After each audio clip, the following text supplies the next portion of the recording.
அனைவருக்கும் வணக்கம். ஓம் நமச்சிவாயா. இன்னைக்கு நம்ம பார்க்க போற ஜாதகம் ஒரு கடன் பிரச்சனையில மாட்டிக்கிட்ட ஜாதகம் தான். எப்போ கடன் தீருங்க அப்படின்னு கேட்டு வந்தாரு. சில நுணுக்கமான உங்களுக்கு சொல்லிக் கொடுக்கக்கூடிய அளவுக்கு நுணுக்கமான சில விஷயங்கள் இந்த ஜாதகத்தில் இருந்ததுனால இந்த ஜாதகத்தை நான் எடுத்துட்டு வந்தேன். லக்னம் மற்றபடி ராசி அது எல்லாமே நான் போட சொல்கிறேன். அட்மின்ட்ட சொல்லி அதை பார்த்து நீங்கள் தெரிஞ்சுக்கோங்க. இந்த ஜாதகத்தில் மெயினாக சொல்லக்கூடிய சில முக்கியமான விஷயங்கள் என்னென்னா, லக்னத்தில் முக்கூட்டு பாவிகளுடைய தொடர்பு இருக்கும். ராகு அமர்ந்திருப்பார், செவ்வாய் சனி பார்ப்பார். இருந்தால் கூட குருவுடைய பார்வை அத்தனை பாவகத்துக்கும் அந்த அத்தனை பாவ அமைப்புகளுக்கும் ஒரு நிவர்த்தி ஆகுங்க. என்ன நடக்கும்? தடை தாமதம் இருக்கும். ஒரு பெரிய கோடீஸ்வரன் ஆக முடியாமல் இருந்தால் கூட குருவுடைய பார்வை ஒரு சராசரி மனிதனுக்கு தேவையான அனைத்து விஷயங்களும் கொடுக்கக்கூடிய அளவுக்கு லக்னத்தை அங்கே புனிதப்படுத்த தான் செய்யும். லக்னாதிபதி உச்சமானா கூட சுக்கிரனுடன் ஒரே டிகிரி இணைஞ்சிருக்கிறது தப்பு தான். அங்கே உச்ச கிரகம் நீச்ச கிரகத்தோட அதோடைய ஒளியை பகிர்ந்து கொள்ளும். அப்போ அங்கே நீச்சம் பெற்ற கிரகம் வலுவாயிரும், உச்சம் பெற்ற கிரகம் வலு விளந்துரும். இது ஒரு நெகட்டிவ் பாயிண்ட். அந்த நெகட்டிவ் பாயிண்ட்டுக்கு சந்திர அதியோகம், அதுவும் பௌர்ணமியை நெருங்கிக்கிட்டு இருக்க கிட்டத்தட்ட தேய்பிரை திருதியை திதி பௌர்ணமியை விட்டு அப்பதான் வெளியில வந்துட்டு இருக்கிற இந்த சந்திரனுடைய அதியோகம் இழந்த ஒளியை திரும்ப புதனுக்கு கிடைக்க வைக்கும். இந்த புதனுடைய சுபத்துவத்தின் அலைவா இவர் ஐடி துறையில வேலை பார்க்குறாரு. என்ன காரணம்னு பார்த்தீங்கன்னா, ராகு தசை நடந்துட்டு இருக்குது. பிறந்த உடனே பரணி 4ஆம் பாதத்தில் பிறந்த இவருக்கு ஃபேவரபிளான தசை பிறந்த சிறிது நாட்கள்லேயே முடிஞ்சு போயிடும். சுக்கிர தசை முடிஞ்சிடும். அதுக்கப்புறம் அவயோக தசைகளே வந்துட்டு இருக்கிறதுனால முதல்நிலை சுபத்துவமான குருவின் நேரடி பார்வையில் உள்ள சந்திரன் முதல்நிலை சுபத்துவமாக இருந்தாலும் அவருடைய தொழில் அமையாமல் 2ஆம் நிலை சுபத்துவமாகி சுக்கிரனுடைய இணைவில் சந்திர அதியோகத்தில் ஆட்சி பெற்ற ஸ்தான வலுவில் உள்ள இந்த புதனுடைய சுபத்துவத்தின் அமைப்பில் ஐடி வேலையில் இருக்கிறீங்களான்னு கேட்டேன். ஆமாம் அப்படின்னாரு. கடன் பிரச்சனை வர்றதுக்கு இப்போ என்ன காரணம்? ராகு தசை குரு பார்வையில் இருந்தும் ஏன் சக்ஸஸ் ஆகலை? பார்த்தீங்கன்னா, செவ்வாய் சனி தொடர்பு கொள்ளக்கூடாது. பொதுவாகவே செவ்வாய் சனி தொடர்பு கொண்டுட்டா காரக கெடுமை வந்துடும்.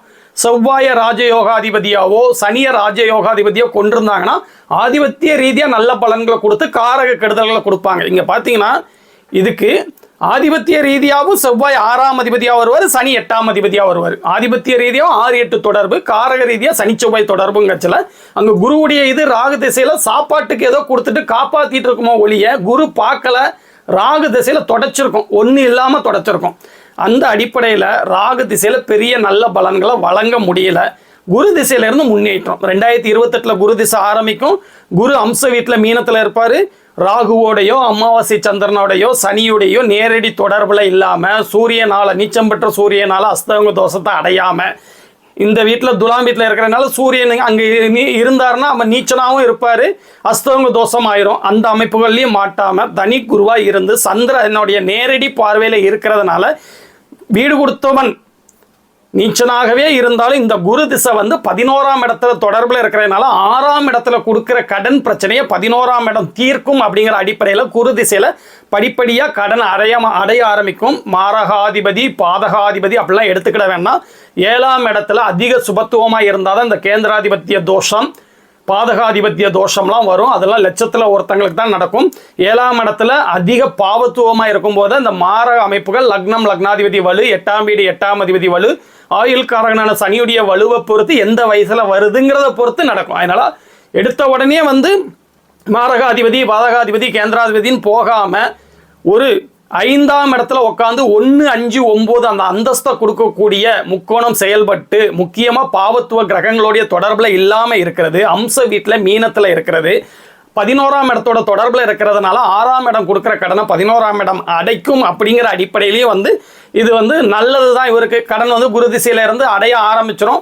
ராகு திசை நல்லா இல்லாமல் போனதுக்கும் உங்கள்கிட்ட அந்த ஆதிபத்திய காரக ரீதியாக நான் விளக்கம் அளிச்சுட்டேன்.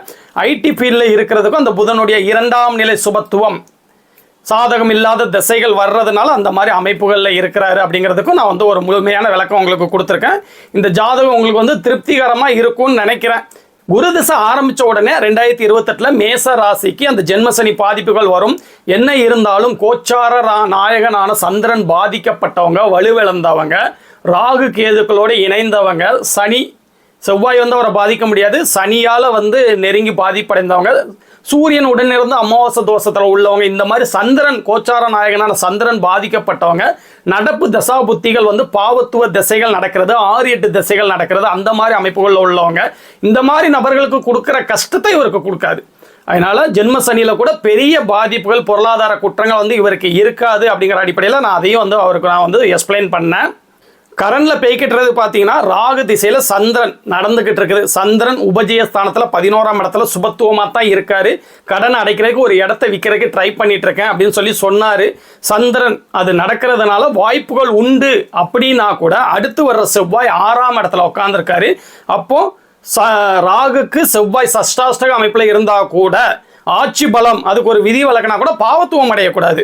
சனியால் பாவத்துவ அமைப்புகள் இந்த மாதிரி இருக்கும் பொழுது நல்ல விஷயங்களுக்கு அப்பமும் வந்து தடை இருக்கும். அப்படிங்கிறதுனால இந்த இடம் வந்து விற்குமானா இது தள்ளிக்கிட்டே போகும்.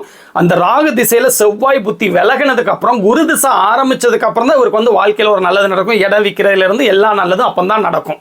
6ஆம் இடத்துல ஒரே ஒரு பாவி செவ்வாய் மட்டும் இருந்தார்னா கடன் கிடையாது, நோய் கிடையாது, எதிரி கிடையாது, வம்பு வழக்கு அசிங்க அவமானம் கிடையாது.